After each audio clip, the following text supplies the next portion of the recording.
Yeah, instead of every month in the summer, because it doesn't work every month. right. People go away. They do, yeah. We have such a fleeting summer, Chimneys so, has. but yeah, I'm excited. Takes us long enough to get it. Yeah. It once we do. Exactly. Yeah. Third graders in Bangor. Oh, I know, yeah. And I have you seven. point out on that house. All right, everyone, And there's one of your third. we shall start. Good evening and welcome to the June 13th?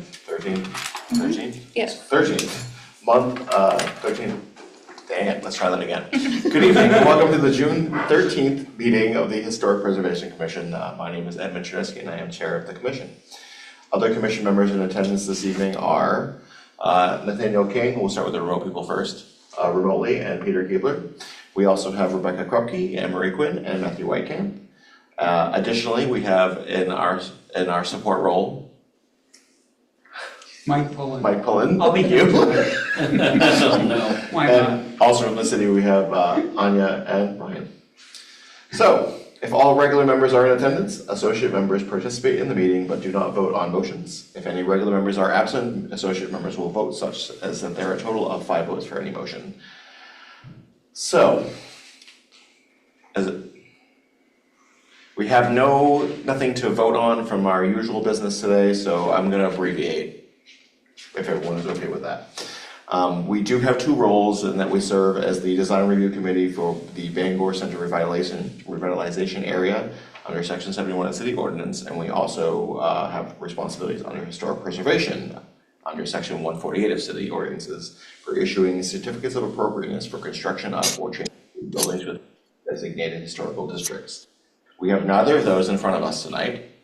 So, in the interest of brevity, we will move forward into new business and discuss a review of an amendment of the City of Bangor Historic Preservation Code, which again is under chapter 148, to include or by including the Hasties Main Stages building as a historic landmark. I see we do have someone in the audience again. I assume you would like to speak in favor of this motion? Sure. Well, I'm Lauren Coleman, the director of the museum that is moving into the Hasty building, and we also bought it and are renovating it. And our architects, Artiflex, have given in these drawings to show you tonight, so I'm gonna pass it around, okay? Thank you. And you guys are. And that gives a good overview of where we're going with the renovation. The renovation will probably take a couple more years. We have the museum down in Portland and we will move the whole thing up here. And I think it really, their rendering really preserves the building. And I also want to show you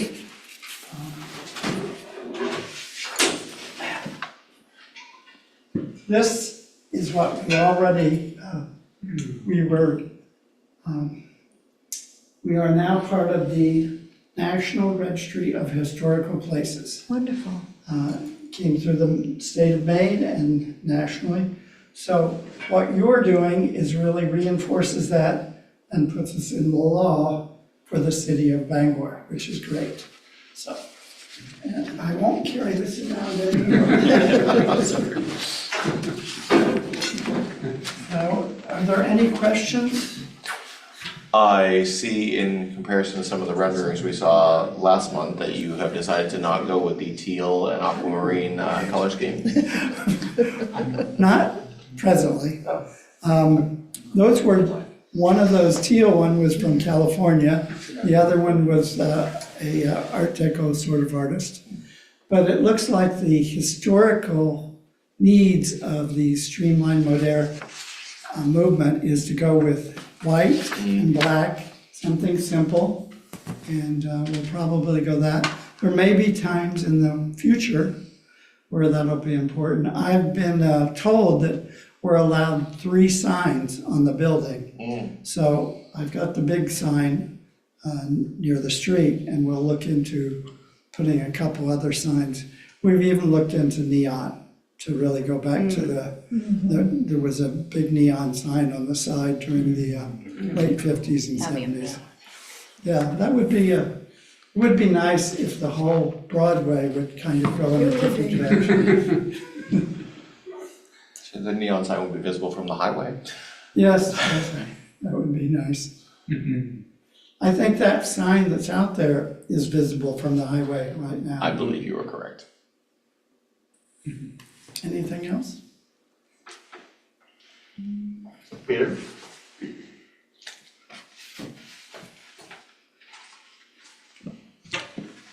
Matthew? Rebecca? Anne Marie?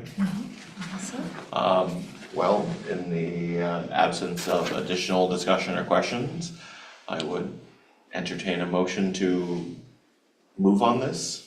If you'd like to issue support, Mike, by all means. If I could just mention that the format that the city's put in front of you is for the commission to review standards 148-5 and go one by one through those to determine which one of those qualifications are going to apply to this project. So if you guys, and I'll share this, if you can find your ordinance for 148-5, that's where they talk about establishment of historic landmarks. So.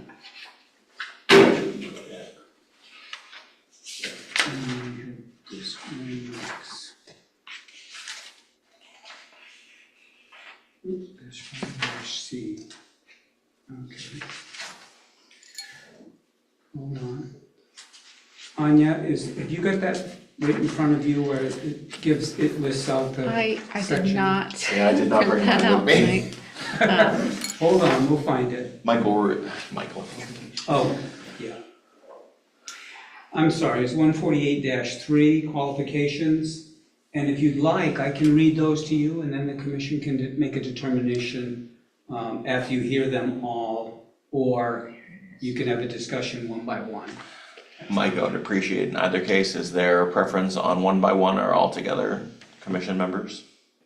Not for me. I think we can just go systematically through Let's it. go one by Okay. one. All right. So 148-3A says, structures or sites at which events occur that have occurred that contribute to and are identified with or significantly represent or exemplify the broad cultural, political, economic, military, social, or sociological history of Bangor and the nation, including sites and buildings at which visitors may gain insight or see examples either of particular items or of larger patterns in the North American heritage. When this was considered for a National Register nomination, that was one of the criteria that was identified because it does offer a broad cultural understanding of what was going on in Bangor and the nation. So I just mentioned that. Yes. We can come back to that. B was structures or sites importantly associated with historic personages. Maybe not.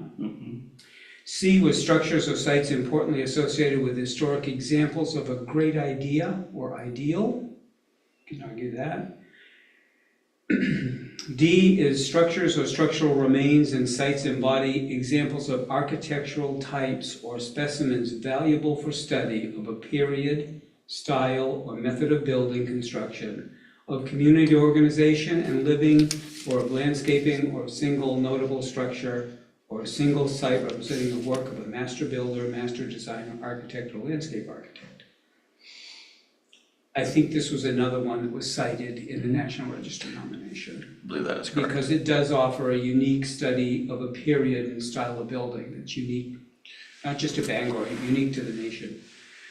E was structures contributing to the visual continuity of a historic district. This is not in a district. And the last one was F. Those sites or areas in are eligible for listing on the National Register of Historic Places or National Historic Landmark.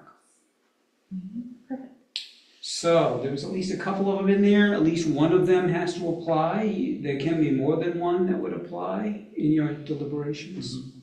So. And I think you would want to make a motion on which ones apply and then vote on that.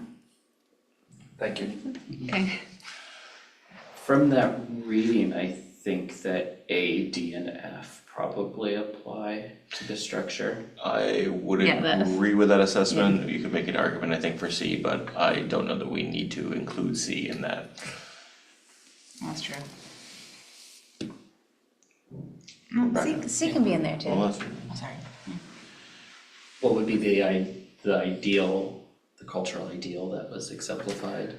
Well, I'll have to, it's historic examples of a great ideal. I mean, it was the ideal of the period of Art Deco, right? I mean, that concept of like new age and modern.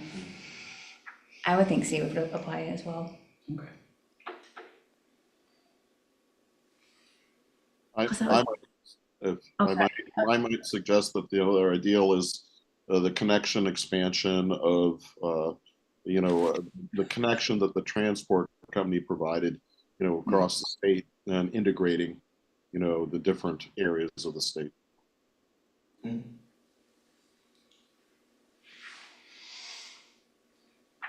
Anne Marie or Wyatt? I agree with everything. I mean, I have no questions about it, yeah. Nate, did you want to weigh in on anything? No, I'm pretty happy with either one of those criterion. To me, it's mostly I think the first criterion we were talking about because it's an example of a unique architectural style. But Mhm. if the commission wants to not put it in under more than one, I'm okay with that as well.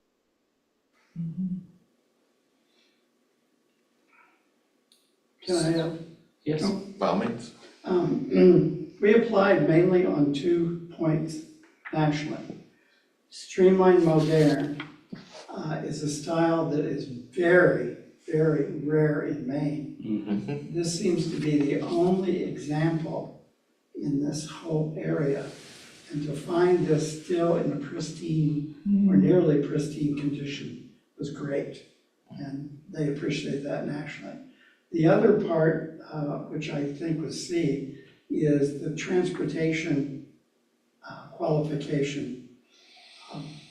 It really had buses, Kaiser Fraser cars, REO, school buses were sold there.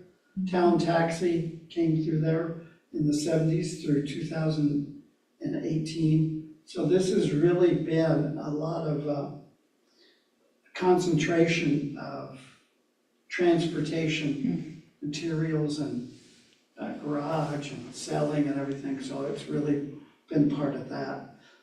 The thing that doesn't qualify for national is his name is Atwood. Paul Elliott. Paul Elliott Atwood, which he really flew under the radar, so to speak, but since we've applied, we've really found that he was the one that created the lumber museum. It's right outside of town and was very connected with doing a lot of maps in northern Maine. So he's in the background and is kind of one of those architects that never became famous. But he has some connections through knowing people with other terminal buildings across the country in the bus terminal Greyhound area. But I think the streamlined modern and the transportation are the 2 big ones.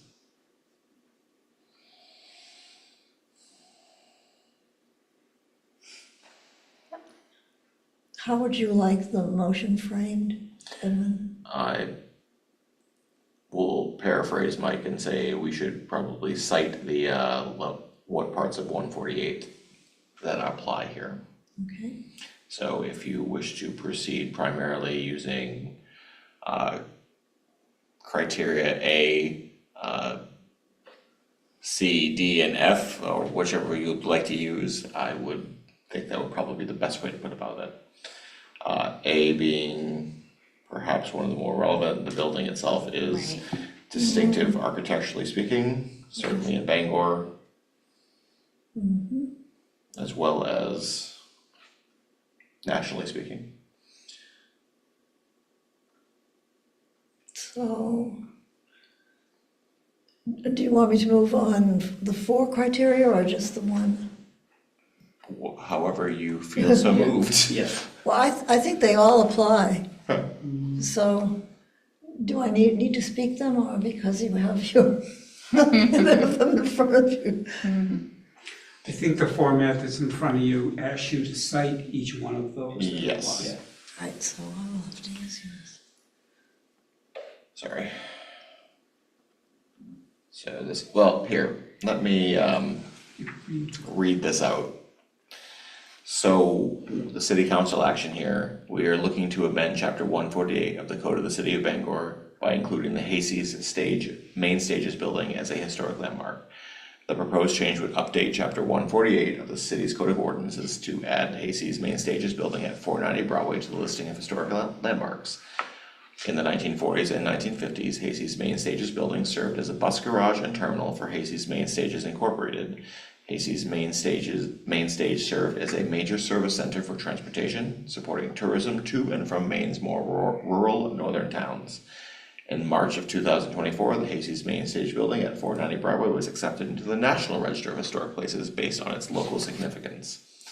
And we have provided a letter of support for that when that was applied. So, I just want to make a suggestion. So for example, when the planning board makes a decision on an item, they go through the standards and they make a motion on the standards first, and then they make a motion on their decision. So what I would suggest would be to make a motion that you find that this item meets chapter 148 dash 3A. Three. 3, okay. 148. 5 is cited in here, that's Yeah. why I was asking. Oh, well, so 148-5 is the listing of the historic Right. landmarks. Okay. That's what we added. 148-3 Is the standards. is the standards.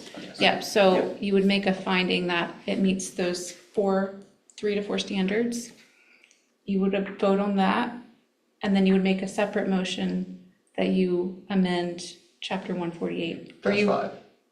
Yes, 148-5, and it's gonna be a recommendation to the city council, Okay. so.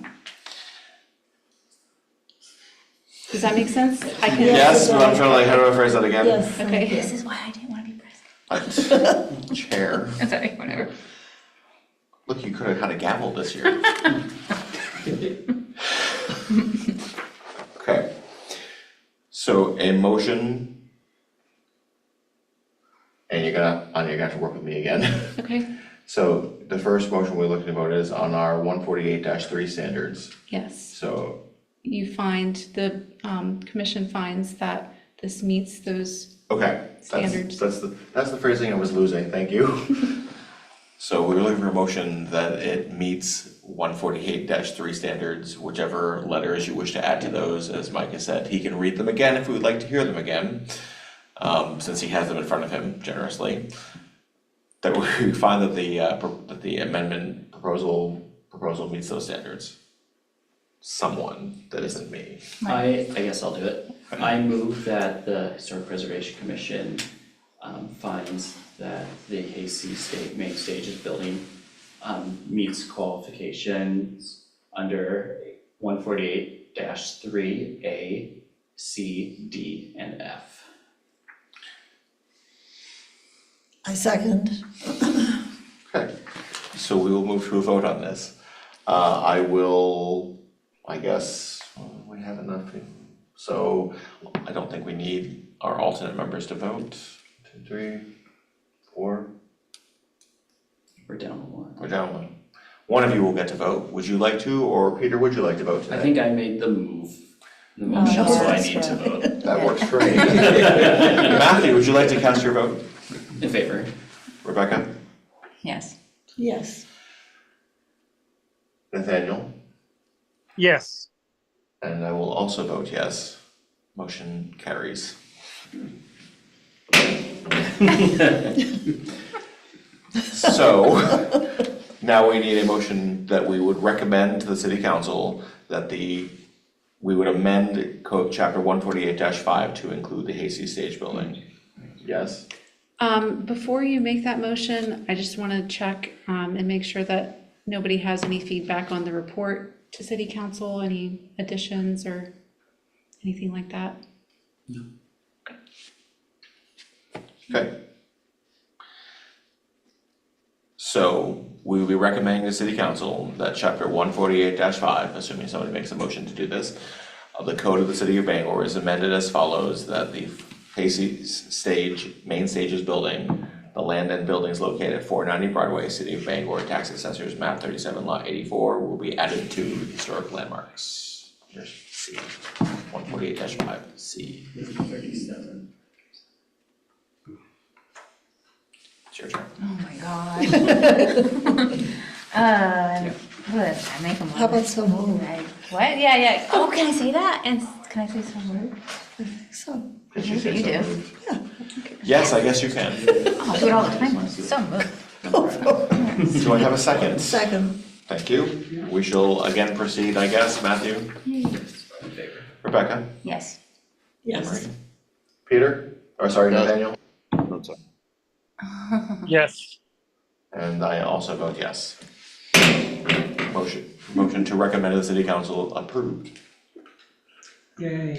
Thank you. That was harder than our regular stuff. Thank you. Thank you for developing. It's not our habit is the problem. Thank you again, Mike. Yep. Without you, I would often be lost. Yeah. So, our other business is the presentation of the results of the Bangor Architectural Survey, Phase 3. You, of course, are not required to stay for this, but you're welcome to. Thank you. Unless it's rolling. Two. Thank you, Lauren. Thank you, Mike. Thank Thank you. I'm Brian, excited how to hear do we about want to Phase do 3. this? Is that the biggest screen we can get? Yes. Okay. Do we want to shift? I think Can so. you all see all right from where you are? Some people may need to move. You mind if I move? I think last time we, yeah, Yeah. had I'm people gonna sitting there. navigate I think the only person who didn't move way. was me, but I was the closest in the first place, so. Just gonna go like right here and then wiggle. Brian, do you want me to present? Come up there. Whichever's easiest. Is this? You just click it to move forward. Okay. Okay. So that- Anybody want popcorn or? I would love I mean, if you're offering, Mike. So how do I roll it forward? Was that gonna roll? Oh, just one? click it. Just click it. Oh, and then the other side would be which way goes back. Yeah. Does he Yeah. need that? Do you need the keyboard Can you see all to right? no, go? I'm not I gonna don't move. think so. I think if you can see that cursor on there, Yeah. cover your left eye and tell me which way the E is, no. I already had that this year. What I'm gonna present tonight is actually the results of our architectural survey phase 3. I wanted to introduce to you Emerson Jones from our office. Emerson is an architect in training. He has been very much engaged in phases 1, 2, and 3, and really helps immensely pulling together all the data. Emerson is one of those folks that loves history, and especially Bangor's history, so he's a real gem. So Emerson, you can correct me anytime that I made a mistake. So what we're looking at tonight is our architectural survey number 3 included 2 historic districts. That was the Main Street District and the Great Fire of 1911 District, historic districts. It included 32 historic landmarks. You just added number 33, I think, or whatever the next number is. And a review of about 20 buildings in the Bangor Center revitalization area. You know on your maps that you see that green overlay zone? The question kind of comes up whether or not any of those buildings have historic significance and that the commission should maybe consider if the Bangor Center revitalization area's district went away, consolidating those into historic preservation protection. So that's a call that can be made later. Here we start out, this is the 1875 panorama view of Bangor. It's an amazingly accurate representation of what Bangor looked like in 1875. And I think I mentioned it before, this is available to any of you to download from the Library of Congress, where they have multiple bird's eye or panorama views of communities all over Maine, all over the nation. So, and I apologize, this may be a little hard to read. I don't know if it would help to cut the lights at all, Oh, or that'd be great, yeah. would that maybe make it a little bit more distinct? Because You're gonna otherwise, control it with the ones. no falling asleep now. Yeah, that does Oh, help. yeah, that's- That does help. So, this map is an overview of Bangor, and you can kind of see how widespread this survey was. It starts out in the core, I said, with the 2 districts in the downtown. And then there are other zones outside of the city where the 32 landmarks are distributed all over the city, to the north, to the east, and to the west. So you can kind of see that on this overview. And then when we zoom in, survey area for the downtown districts included on the left, the Great Fire District of 1911, and on the right, the Main Street District, Historic District. The grayed out buildings that you see there, and I don't know how well you guys orient yourselves to maps, but the one on the left, the gray in the upper left corner, is actually the addition to the Bangor Public Library. So because it's modern and it's not 50 years or older, that is considered non-contributing. So in a lot of these districts, we end up having some buildings that may or may not be contributing, and those are identified with that gray zone. The one on the right, you see in the lower right corner, is actually the Bangor House. And the Bangor House had several additions put on it back in the late 70s, early 80s. So those are shaded out as non-contributing as well. These are 2 really important districts in Bangor. Bangor's down. Just happened. Did I hit the wrong button? Sorry. Which one? It's the on the bottom. Just the What? down to on that bottom part of the PowerPoint one. Oh, right. PowerPoint right there. Yeah, sorry. You good? And then So what happened? Oh, we want to view it. the top left is your slideshow. Is that this one? A little down. You're good. And you can. Oh, good, that's better. That's safer. Okay, sorry about that, folks. You still with me?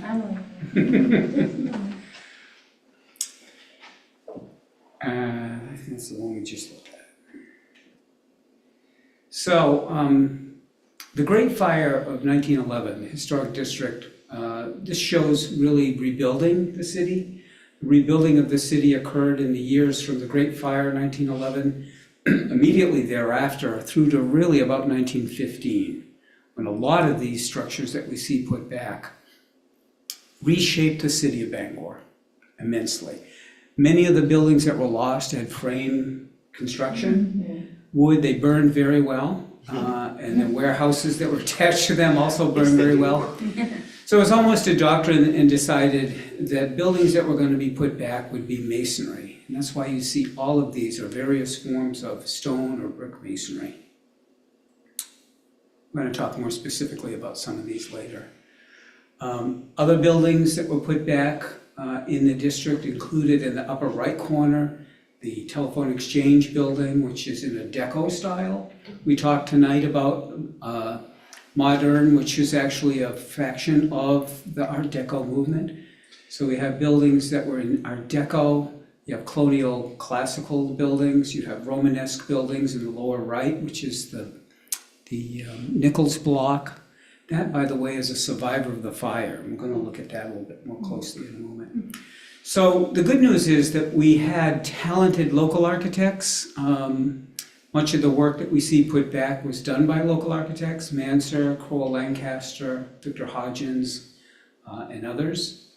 But some of the other buildings that were important to Bangor were actually designed by Boston and New York architects, very talented architects.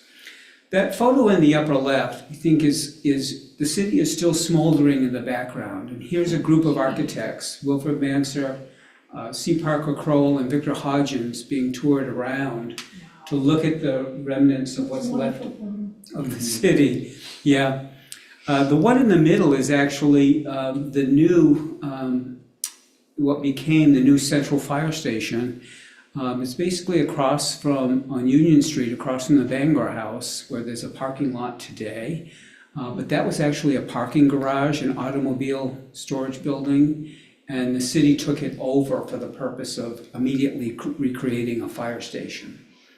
The building on the right, you probably recognize as St. John's Episcopal Church. The original building was Richard Upjohn, the very famous church designer. This was designed by his grandson, Hobarth Upjohn, in a very similar style. I think we discovered, Emerson, if I remember, that we actually used the footprint and foundations from the original building to put this new church up. The lower photograph is really kind of interesting because there's a line of folks standing, looks like mostly guys, because the women were busy in this world. And they're watching the demolition. If you look, the building beyond is being demolished. That was the Customs House and Post Office. That was the granite building that existed on the plaza on the mall where Hannibal Hamlin is today. The building on the left that you see is actually the newly constructed 6 State Street building. And if you guys remember, I think we talked last time about some of the markets that were in Bangor. And East Market Square was basically from where City Hall is. There was a park in front of the church there. City Hall didn't exist. So after the fire and the reconstruction, when this building was put here, the post office, the new post office that you see in the lower right, it was changed to Post Office Square. So Bangor is being reshaped in time, and in this case, remarkably changed by the new construction that had to come in. Everything you see in that picture is new. The building on the left, I think, was auto dealership. The one beyond is the Redmond Winchell, the Graham building, the tall building that has the lights at the top. Beyond that is the city's library and new high school. And here we have the new post office. Big changes for a city in a couple of years. The other district that we looked at downtown was the Main Street Historic District. This is just full of very important architecture for Bangor. And we'll start with the upper left building, which is the McGuire Building. That's at the intersection of Union Street and Main Street. It's where the bus terminal used to be. I'm not sure they're there anymore. Been gone for a long time, Emerson says. And the building on the upper right, of course, is the Bangor House. It's had some additions over time that are gone, and now the expansion of that for senior housing in the late 70s, early 80s really reestablished what an important, beautiful building that is. It was designed by Isaiah Rogers of Boston. It was very much in the format of the Tremont Hotel in Boston, a very famous hotel, very much in that same style. And the architect was just splendidly smart when he has an angle of the front face and the left side that don't come together at 90 degrees. So to make that less apparent, he puts a bay on that corner so that you're not able to discern that the angles of the two buildings are not in sharp, in sharp angles. It's just smart architecture, really. There's a portico on the left side that may be the work of Charles Bryant because it features the signature of his columns, Doric columns with a wreath above them. That I think you've seen in other buildings in the past, in other surveys. The building on the lower left is actually, talk about unique, this is an Egyptian revival style building. That's the second opera house that existed on this site. The first one burned, and they again put it back pretty much in the same footprint of where it was before. But when you look at the details of this, or next time you come by this building or go to a show there, just look at the detailing in the brickwork and in the cast stone surrounds around the windows that look like Egyptian pylons. They basically brought some wonderful detailing into this building that is sometimes overlooked. It's a really gracious and important building. The one on the right, I think, is a George Orff design in the downtown. Orff did a lot of really fine design. This one has some Italianate detailing. Rhines Block. We all know where Rhines used to be. Maybe we don't. Historic landmarks all over the city. I've just kind of spotted. These are overview maps that show different parts of the city. Kind of Did you guys all get a copy of this, by the way? Did this come to you in digital form? I think I put it in the packet. Okay, if you get a chance, maybe go back later and look at these up close. And the blacked-in buildings, the ones that are darkened in, are individual landmark buildings, the 32 that we looked at all over the city. So what I've tried to do is post those in little thumbnails up at the top and on the right side. So as you go along, they're kind of adjusted to be above or close to their location on the maps down below. So I'm not going to go through them all, but I did want to point out, I don't know if I can safely do this without, yes. This building here, this beautiful temple front Greek Revival, feels rather lonely now because it was once in a neighborhood of other very fine buildings. Today it's pretty much backed up with the parking garage for the Bangor Savings, which is a wonderful development, and in the evolution of a city, maybe there is not much of a future for this guy. I don't know who's going to win that battle. But this is, and look at it next time you go by, and you'll see that it's technically a brick building. But Bangor was so hyped about what lumber could do to the exterior of a building that they were actually detailing and applying wood, siding and trim and detailing to the outside of, in this case, a brick building, to show you how wonderful wood could transform your building. So the wood was detailed to look like stonework. I'm not sure this was painted red, the red color it is today. It might have been, but a more appropriate color for the whole thing would have been maybe something in a stone color. Warm gray or something. Another one that I wanted to point out to you that most people don't ever get to see is this one on Court Street in the upper right corner. It's the Nathaniel Hatch House, designed by Charles Bryant. Bryant was a very talented architect. This is a monumental size house. And the thing that's glorious about it is that you have this temple front with the columns on the roadside. And you have the same detail on the back of this house. That's how magnificent things were. So that one would overlook from that upper knoll, looking down across the field, down into the bay that is basically the Kenduskeag Stream down below it. It's been an addition that was added on that, and they did a pretty good job of keeping it separate so that the two, I think it's a good example of how you use a transparent connector between two buildings that are different. In this case, a modern one and an older one.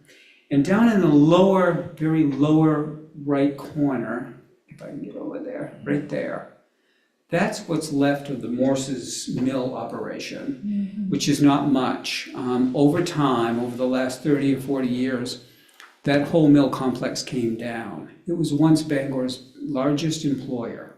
They employed very skilled tradesmen that turned wood into beautiful detail for balusters, for mantel places, for staircases, really quite special. And that's what's left of it. And that basically is the Morse office building. That was also designed by Wilfred Banzer. And again, you wonder how he found the time to design all these buildings, but he really did. It's quite talented. Oops. And here we go. So other parts of the city where we continued the survey for the landmarks, and I'm not going to point them all out to you, but if I could, this little church right here is out on the Pushaw Road. Emerson, do you remember the name of that church? I know that church I is. know that church.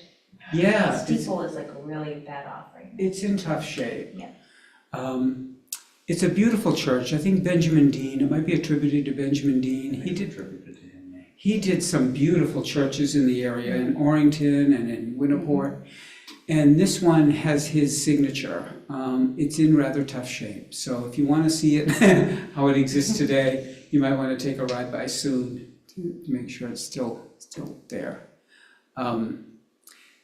This house is one of the Stetson houses in Bangor that's recently been restored by Tricia and Bob Cork.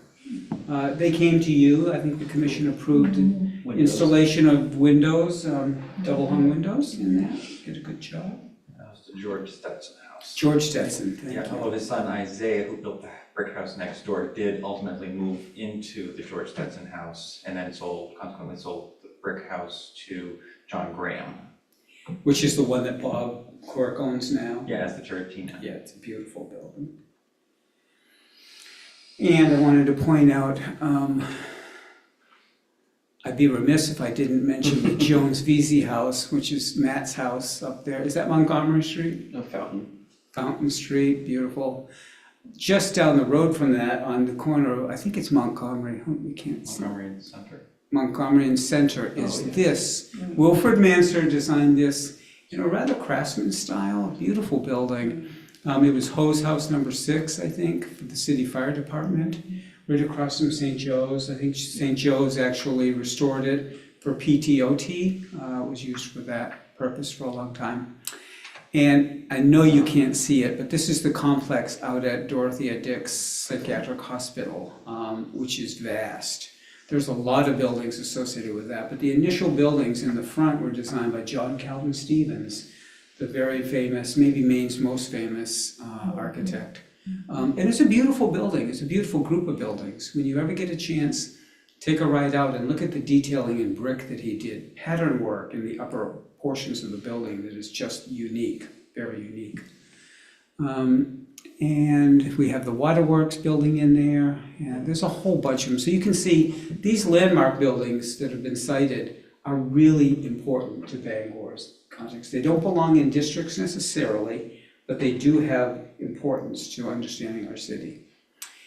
There were 3, within the study area, there were 3 urban parks. Warren Manning, we'll talk about him in a little minute. I've got a little bit to tell you about Warren Manning, a landscape architect, who basically helped Bangor reshape itself after the Great Fire. And the Hannibal Hamlin Mall is actually called the Kenduskeag Parkway. And so a lot of times people will call it Hamlin Park or Nuremberg, but Nuremberg is actually that portion or that mall where the Victoria statue is today. That was technically labeled, and that's the way that the Cultural Landscapes Foundation cites these 2 parks.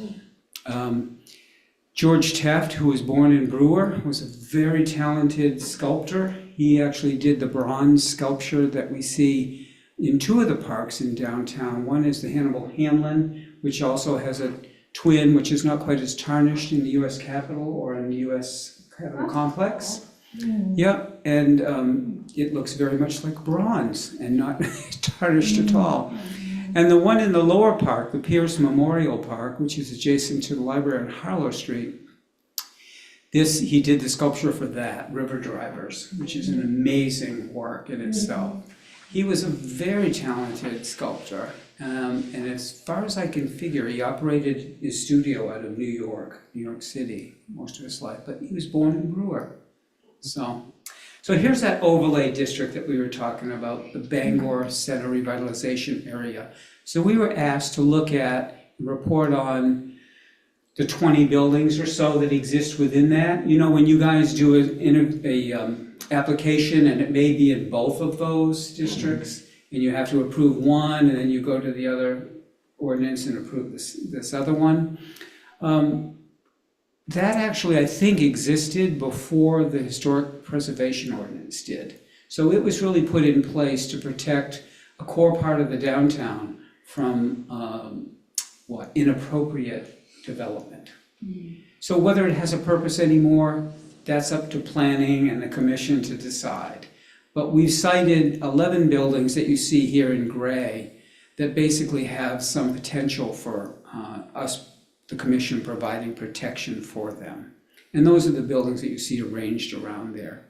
And one of them that I think a group of them that's worth mentioning is this group right here that basically was a rather modern design. It was Leisurness was the engineer who designed this one and the building up beyond it. This is on Harlow Street, and then they're joined together with this lovely little building. What is it? Franklin Street. Oh, Franklin, you're right, thank you. So those were some. There was this hotel, which was Victor Hodgins' design for the replacement Windsor Hotel on Harlow Street. This is what was the W.T. Grant's building in the downtown. And across at the same intersection, we have, I think, is that 11 Central? Yeah. 9 Central? Central. The block of buildings here were Stetson and related very visually to the ones beyond them, but they were not built at the same time. So these are not included or protected other than in the Bangor Center revitalization. We have the Columbia Building on the corner of Columbia Street, and other buildings. Which was a Mansur building, right? Yeah, Mansur Building here. We had Mansur's additions to the Columbia Street Baptist Church, which were the towers that were put on that. So underneath a bridge, there's some lovely, Armor Meat Manufacture, Supply Company, Packing Company was under there. It's really quite well detailed. If you get a chance, take a peek underneath there. I took some photographs of it, and I'm still looking at them today saying, wow, it was really high style for a warehouse sort of building. So that's future work for the commission, is to decide whether or not there's protection offered to these 11 buildings that came out of it. And that last building was the Queen City Shoe Company factory. Oh, yeah, on thank you, Pleasant upper Street. left, yeah. It's kind of a remnant, it was a shoe factory, right? Housing now, Yeah, I don't know what the street is, it Pleasant Street? I think so. I don't know that. Might be Pleasant Street. Do you know where Bangor Savings restored the building downtown that was? Yeah, looks out onto the waterfront. This is kind of a neighbor to that, Oh, okay. just beyond it. Oh, I know. Yeah. Okay. So this is some of the form work that we are asked to put together. So these are inventory forms or survey data forms that Maine Historic Preservation Commission asks us to fill in. So as well as those being prepared for all of the structures and carriage houses and barns, etc., you also have this data input in Karma. And Karma is that digital base that you can go to through MHPC portal, go to Quick Links, Karma, and you can now download. This stuff is already loaded on the Karma maps. So any of those, when you ever have, say, a work to review in one of these districts or near another house, you can go to the Karma forums and you can actually see valuable information. When the building was designed, by who, what style is it, what is special about it. These forms, though, actually include a photograph, which is nice. The Karma forms do not, so that's the. And for instance, this one for the Bangor House has the 2 pages of digital information, and that is available. That came to you, Anya and Brian, that you got the whole package. You should have that whole thing now. So a couple of buildings that are worth mentioning that came out of this. I wanted to say that photography is provided for all of these structures that have been mentioned, but here's some really interesting architecture, quite different from each other.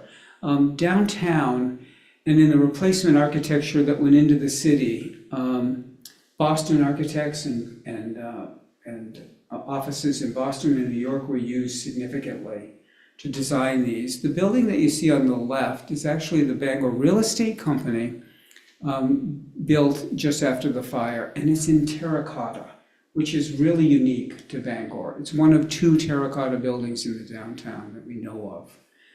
Really splendid design. These guys were, Jardine, Kent, and Murdoch were a firm that did some really highly detailed classical buildings in New York. Very important buildings. This one is a little bit fresher and more modern for what they do. One on the right, is that attributed to Benjamin Dean, I believe? Yeah, I believe so. Stetson House. Next time you go by this, or take a ride by just to see what he had done here, which was so beautiful. First of all, broke the front facade up into these 3 powerful panels. But the pilasters that he's used here in the center are finished with a giant oversized kind of a capital done entirely out of wood. It's very unique. That's one of the more unique details I've ever seen on a house. And that in itself warrants, I mean, you could take a great photograph of that, Rebecca, with the shadows on it. It would be just powerful enough to stand alone by itself. So thank you to the Quirks for fixing this building up. It was, not that it was in tough shape, but it's really is beautiful in the neighborhood. It was certainly tough shape in the 70s when it was covered in asphalt shingles for siding. Yes, and it had an awful fire escape on the opposite side that they were able to resolve with Bangor Fire Department and built a balcony up there instead, which is probably safer than that wooden thing that was on there. So I think we spoke at the last, maybe phase 2, a little bit about organization of the city's streets and what happened exactly. So we had some real good order starting on the left with Charles Bulfinch, the 1801 or so, developing a plan for some folks from Boston, Stetsons and the Frenches, and laid out on lot 11. You remember we may have spoken about this last time. If I can get this thing working. Right about here is lot 11, and lot 11 was one of the original settlers' lots. And that was when these lots were laid out. You can see some evidence of them on that map on the right. Lot 11 was used as a basis for starting road alignments on the east side of the city. It's very normal. It's regular, it's based on an urban grid, it was very powerful, and it still reads today as a very powerful piece of the city. When we get to the other side of the city, things kind of went awry. And even though the settlers' lots were laid out normal to the here's Main Street, these are relatively normal to that. What really messed things up was this connection on Hammond Street, which comes this way through and cuts diagonally through a lot of the properties and creates road conditions that are difficult, as we all know. So nobody's fault, that's not going to change anytime soon. But here we see in 1801, the development of Bulfinch's initial plan for the east side, and that filled up fast. And that's why that part of Broadway and that part of Bangor was built early in the city's history. The 1840 map that you see here on the right just kind of demonstrates where some of those big parcels were in the initial layout. So you look at this map here on the left, and it looks like, as you can see, a regular order to the layout all the way to Broadway Park. You can see some things were fairly normal here, coming off State Street, which was called what, the County Road? County Road to Orono. County Road to Orono at one time. And then the break across the bridge and everything comes apart. Look at this cluster. It looks like a medieval encampment of some sort. So we don't know, other than they were gaining access to these wharfs on the water. So streets like Water Street, that we still have a remnant of today, one time used to conclude at a wharf. It had a purpose for that. You see other wharfs that were developed along the edges of the Penobscot, and many mills were coming soon after this. One thing about the west side development was that there was a lot more marsh over in the area of West Market Square, which made building difficult. Of course, there was also hills. Union Street, it took a long time for them to connect to Hammond due to the terrain. It basically ended right past the Hill House. Yeah, that's right. It was, and I think that terrain is showing up here. Yeah. There was hilly sections right here along the Kenduskeag. It was challenging. Probably that's why the roads get twisty and shortened. But here we have a map, 1853, this Walling map, is a very important one. Shows normalized development over here, actually on both sides. But you see in the downtown, we see these odd angles, and the in-between, the negative space between the buildings is really quite unique. And that's what developed a pattern that we still see today when we come into Pickering Square and West Market Square. And the evidence of that and the alignment of the right-of-ways and roads has still really pretty much been held. But you can see by 1853, this core part of the city was pretty much full. So here we have 1875, and you can see there was links between West Market Square, Pickering Square, Independence Square, and some others down through here.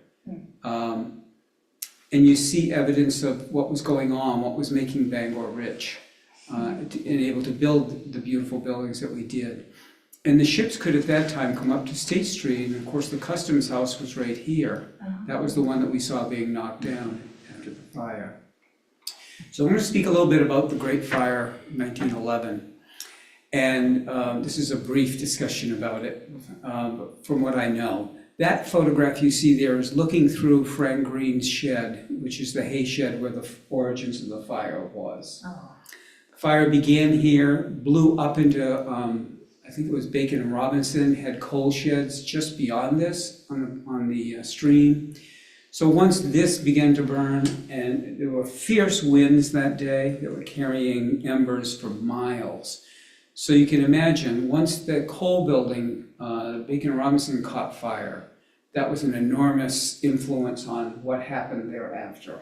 So from here, and the fires that were existing along this side, which is the west side of the Kenduskeag, blew up into some of the warehouses. The winds carried the embers across to an area roughly behind Bangor Savings Bank today, roughly into that area. There were wood warehouses all up and down the Kenduskeag, so it could have hit any of them, but that's really where it got started. And by then, Bangor had like 3 fires going on that they were trying to control at the same time, with equipment that was really archaic. If you saw the horse-drawn pumpers that they were steam powered. They had 3 of them, in operation at the time. So maybe you could send 1 out to each fire. It didn't contain anything. So within a 24-hour period, we lost those 100 businesses downtown, 267, I've seen 280 used dwellings. 6 to 8 churches were lost. There were 2 men from Brewer that died in the fire. One walked in accidentally into a live wire and was electrocuted. One had a chimney come down and collapse on him. The post office customs house was lost. Our city library was lost. Nuremberg Hall, which was our auditorium at the time, and the high school was lost.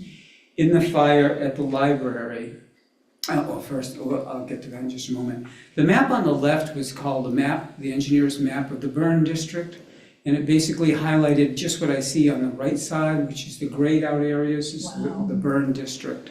So the fire started, where am I? Fire started right here, roughly, blew up into here, and then quickly went over to there. And from there, once this caught, it was just moving through everything. And it basically blew itself out. It ran out of things to burn. There's Broadway Park up there. So you really are looking at a significant loss of a big part of your city.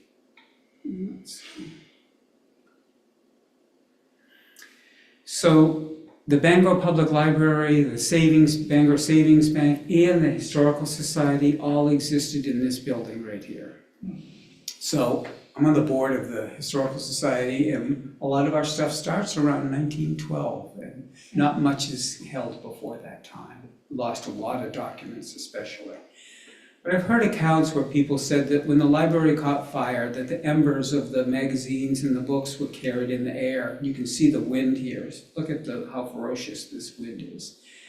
It carried them for miles. There were houses on Essex Street, outer Essex, that were actually embers were landing on. So this fire really fueled itself quickly. You can see this one gentleman brave enough to stand over here. This is actually the 2 Hammond Street building. I was gonna say. Yeah. Wow. That's it right there. And I've seen photographs of a big crowd of people here watching the fire behind this building. And then the next photo, nobody's there. They're all running for cover. People were trying to save things and move things out of this building and save them. So this was the Farrer Furniture. You've heard the name Farrer, like Farrer Mansion. This is the Farrer Furniture Company. And firemen tell me that that's called ignition point. That basically the fire has heated up this frame building over here so much it's ready to burst into flames, which it did. Jeez. No surprise.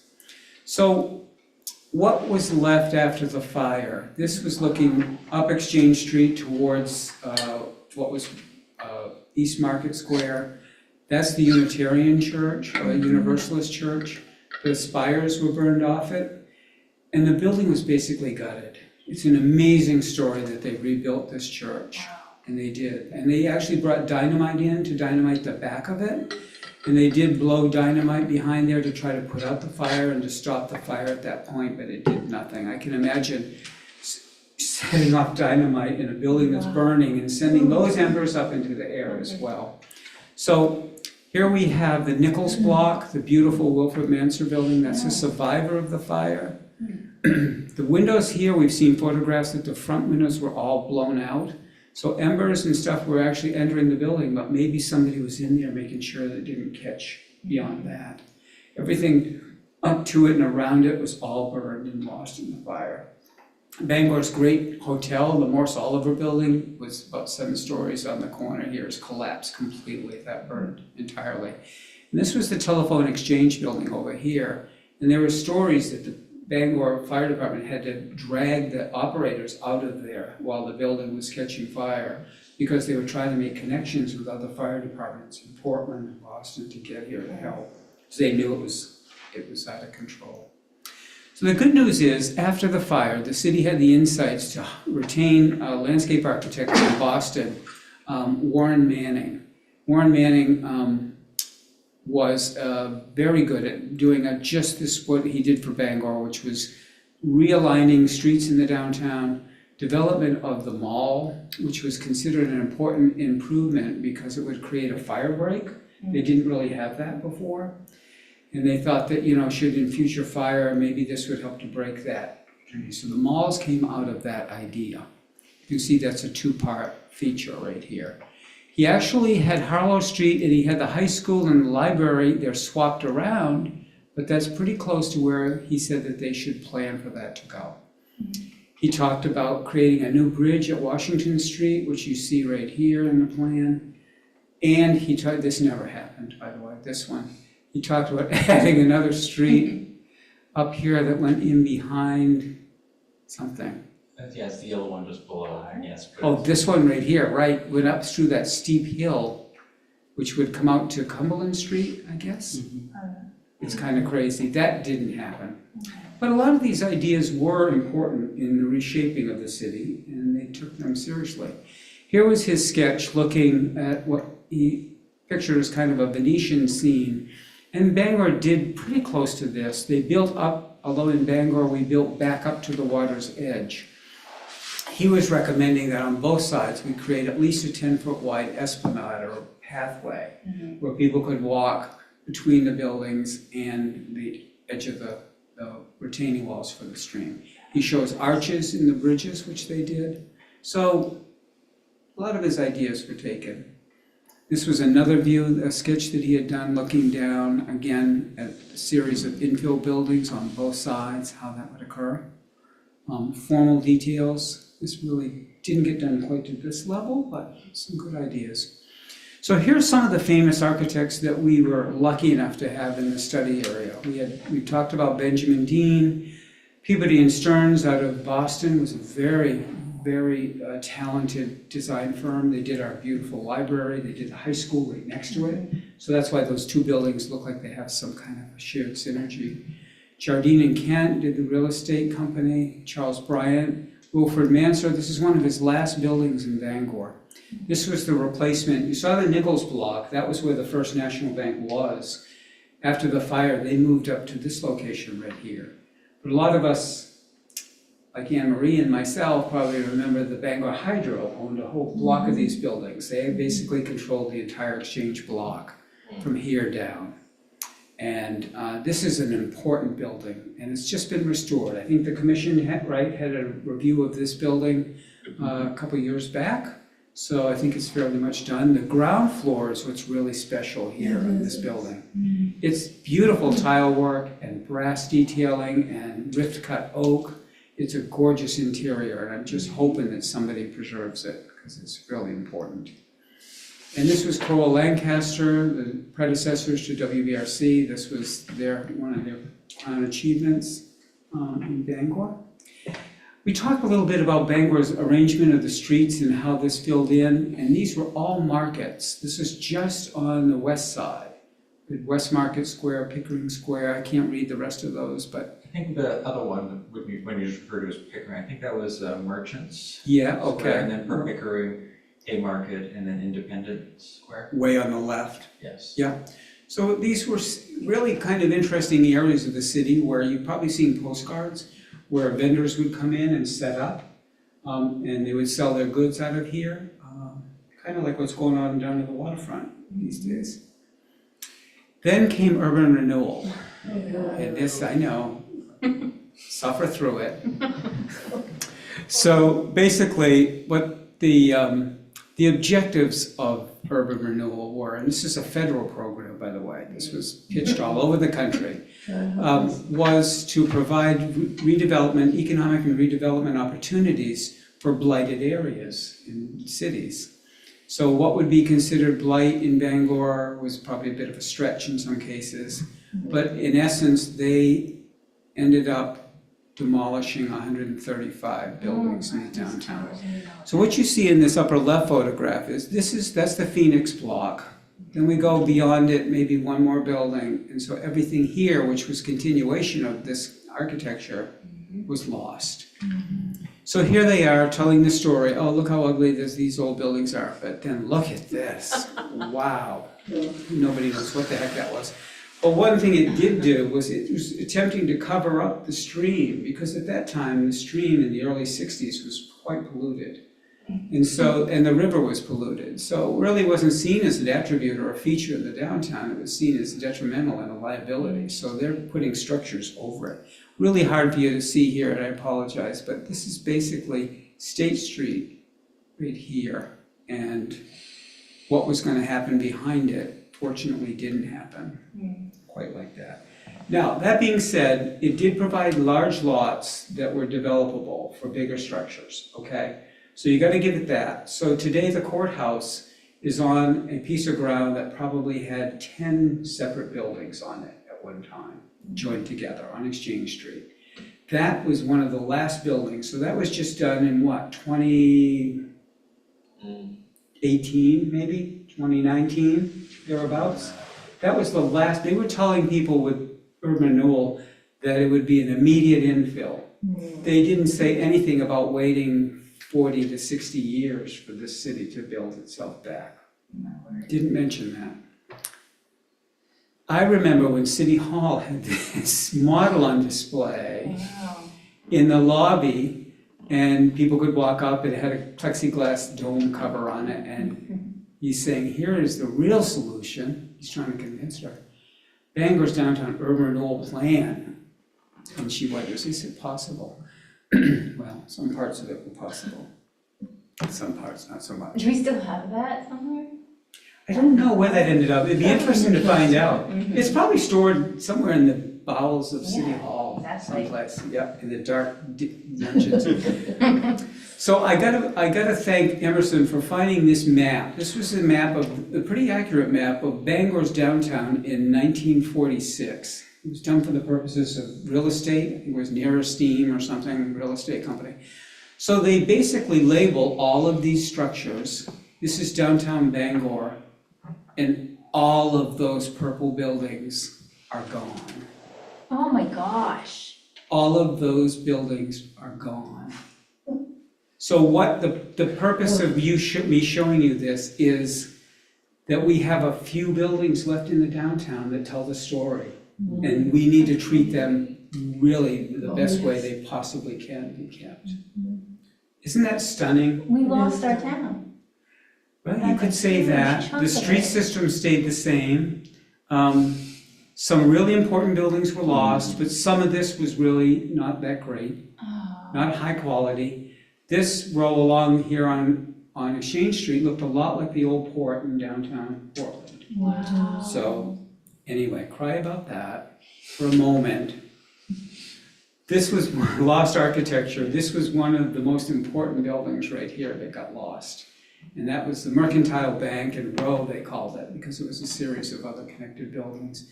This was granite faced. It basically was, if you were coming into Pickering Square from West Market, you'd be looking straight at that building. It was, let me see if I can go back one. It was this building point right here. Oh. It was right there.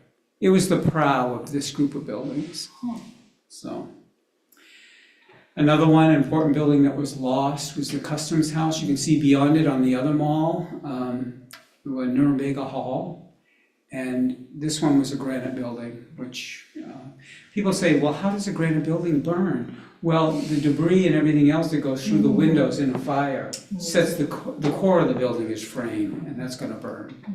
And these were majestic. This was an amazing group of buildings looking in East Market down to Exchange Street down here. On the corner was the Morse Oliver building. And guess who designed that? Wilfred Manser. But the scale of this building is just so right. Every picture I've ever seen of it is just so beautiful. He did this cornice that's got to be about 7 feet tall from what I can gather. But it's just right for what he did. This is where he put back pretty much the last building that he ever did, which was the First National Bank. Okay.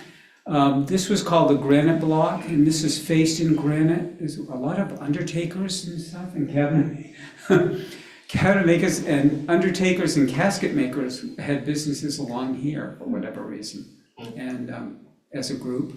And right here, you're just getting a little peek of the roof, the gable roof of the central fire station, which in the fire it burned. It was kind of a sad thing. And I always have to remind the commission about the loss of the engineer's house up at the waterworks. Because our office was ready to move into that building to restore it, and we had a group of people that didn't want it saved, so it got That was so demolished. sad. That was It sad. happened so sneakily. It was. And that was a Mansard building, but it was in the shingle style. It was really quite a beautiful building, it was well detailed.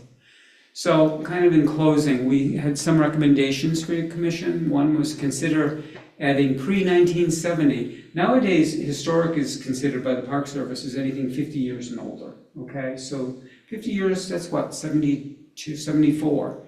So go back to anything before 74 is game. So consider adding pre-1970 or 74 architectural resources such as Godfrey, Dow Army Airfield, Dow Air Force Base to Bangor's historic resources.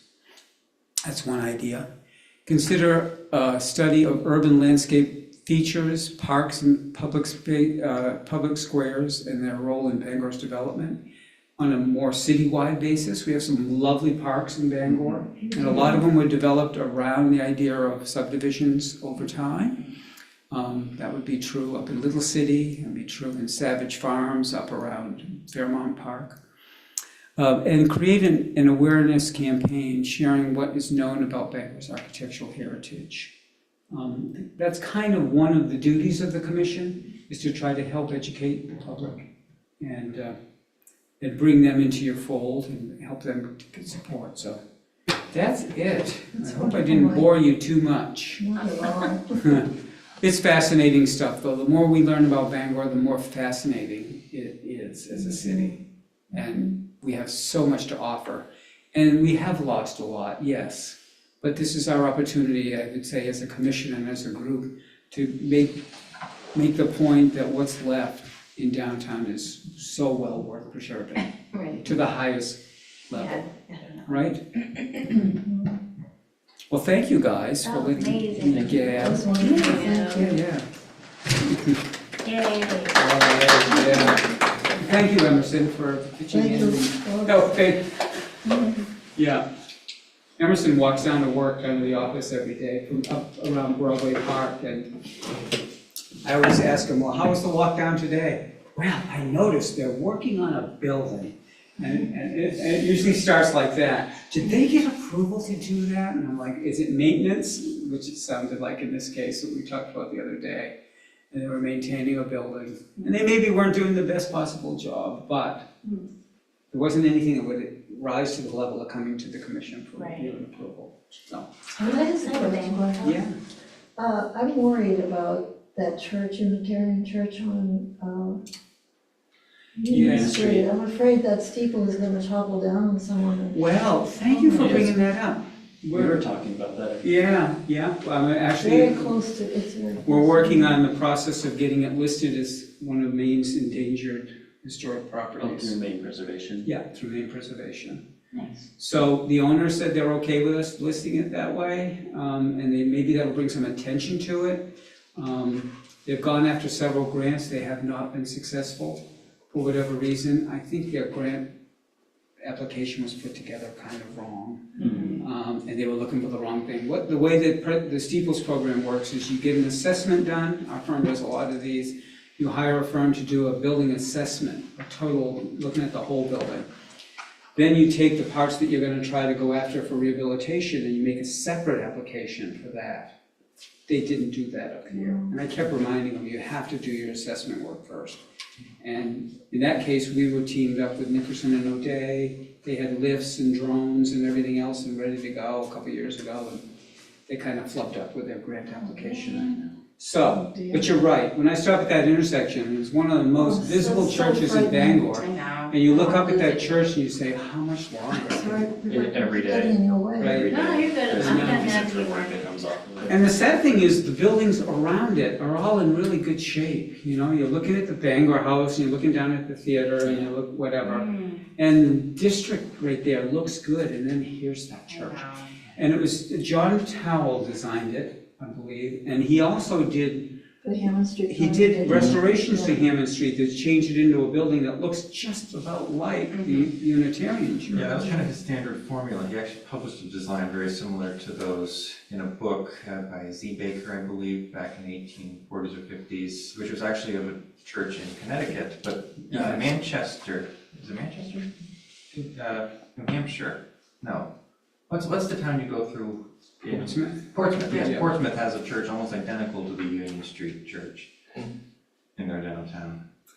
And he did the Congregational Church, which was a frame building up on French Street, I think, that burned, and it got replaced with another church that burned. But they tore it down. So, but the point is, he was quite a talented designer. The building has beautiful features to it, you know, when you don't look up at the steeple. From the roof line down, it's Those still in pretty windows. good shape. But I think it's a real danger.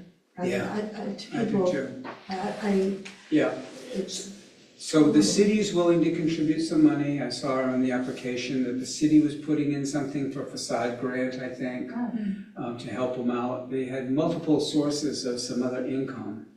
But other than that, I don't know if they have the wherewithal. They talked about a campaign going out to get some money. And if you put in an application, you say, well, we really don't have the money, but we're gonna go to a campaign. That doesn't really get you there. They want some financial grip, you know, and commitment to the work. And So- that work is so costly. Yes, it is. Yes, it is. And it's so far gone that I don't think they understand how it's escalated in the last 5 years especially. The pieces of trivet fall into the ground. I know. Yeah. There's a piece of the ridge cap that's just hanging off of it right now. it's frightening. So maybe we could get together sometime and invite in their owners or whoever and just say, you know, let's have a little brainstorm session about what we can do. What can you all do to help get it there? But I don't think it would hurt to have it listed, identified as one of the most endangered properties in Maine.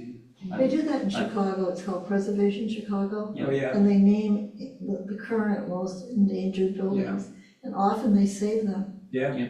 Well, that's true. Many of the ones that have been listed have been saved. There's I know. examples. I'm working on helping someone with the application. Yeah. For one right now.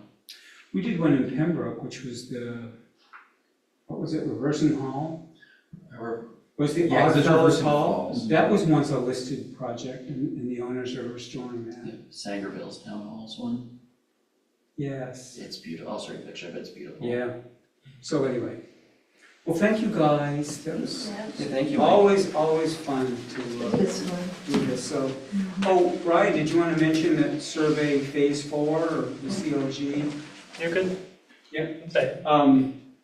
We got news back from MHPC, the city did, that they're going to award the money necessary to do the next phase, which is phase 4. And I don't know why we call it CLG. Is there CLG money attached to it? I think. That is what the money Certified- is. It is, Yep. okay, yeah. So the funding for that will go into what's identified as phase 4, and some of that work that you saw just mentioned there, like what should you do in the future, will be included in that. I think the park survey is really important. I do too, because when you talk about city development, those parks, and some of them are not big. Fairmount Park is not a big park. When you look at it in the grand scheme of things, but it serves such a wonderful large area. People love it. Yep. And Hafers Park up your way, Emery, And the little all the park. parks. that's Cool, tucked I in think by the cool. state, between the Standpipe and the Bangor Children's Home there. Yeah, sanctuary. Yes, the sanctuary there, I love that. That's beautiful. That used to be a lot. Oh, wow. Yeah. I think it was landscaping and I stuff, know. it's lost. The idea of it was really The sweet. idea of it's good, yeah. Cole Park, you mentioned. Oh, yeah. Some of the parks I wouldn't dare go in I No, know. today. Could I ask another question about historic Yeah. zones? So in Whitney Park, there are a couple of houses that look like they are in very bad shape. One Really? is on the corner of Pond and Hayward. Mhm. And- Yes, I know the one and you're talking The about. steps are actually falling away from the house. Yeah, And so what is our role in is that code enforcement? well, yes, technically it is. Maintenance is required. Your ordinance speaks in the section on maintenance, that maintenance is required. The city has general maintenance requirements that they oftentimes can pursue, but specific to your ordinance, you have a section in there about ordinary maintenance is permitted, which is just keeping your place up, but then below that is another section that talks about maintenance required.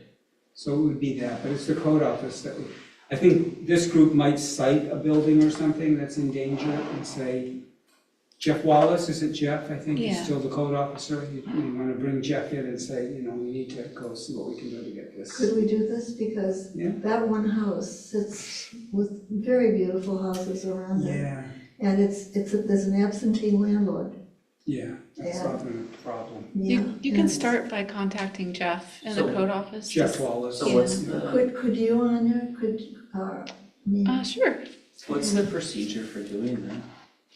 So the code office is complaint driven, so they wait Yeah, for someone right. to say something and then they go out and inspect and then Yeah, okay. they'll issue a violation notice. They have their that really procedures. needs to be done with that one house. It's horrible. Well- condition. Do you know the address? If we had a GIS map. It's on the corner of Pond and Hayward. Okay. And So- it's directly across from the schoolhouse that was converted to apartments. Okay. Is it like a cape?